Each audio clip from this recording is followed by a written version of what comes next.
And in that way, we've really created an empire, but we've done it very, very subtly. It's clandestine. All the empires of the past were built on the military, and everybody knew they were building them. So that the British knew they were building them, the French, the Germans, the Romans, the Greeks, and they were proud of it. And they always had some excuse like spreading civilization, spreading some religion, something like that. But they knew they were doing it.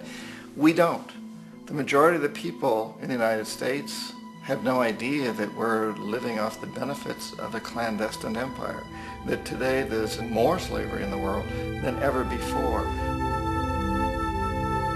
And then you have to ask yourself, well, if it's an empire, then who's the emperor? Obviously, our presidents of the United States are not emperors. An emperor is someone who's not elected, doesn't serve a limited term, and doesn't report to anyone, essentially. So you can't classify our presidents that way. But we do have what I consider to be the equivalent of the emperor, and it's what I call the corporatocracy. The corporatocracy is this group of individuals who run our biggest corporations, and they really act as the emperor of this empire. They control our media, either through direct ownership or advertising.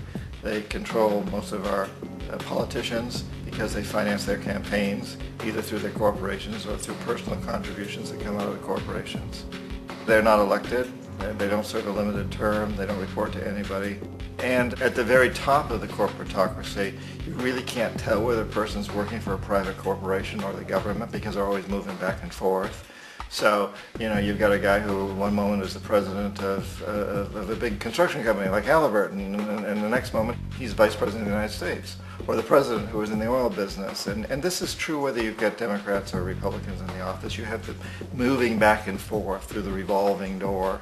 And in a way, our government is invisible a lot of the time, and its policies are carried out by our corporations on one level or another. And then again, the policies of the government are basically forged by the corporatocracy and then presented to the government. They become government policy. So it's an incredibly cozy relationship. This isn't a conspiracy theory type of thing. These people don't have to get together and plot to do things. They all basically work under one primary assumption, and that is that they must maximize profits regardless of the social and environmental costs.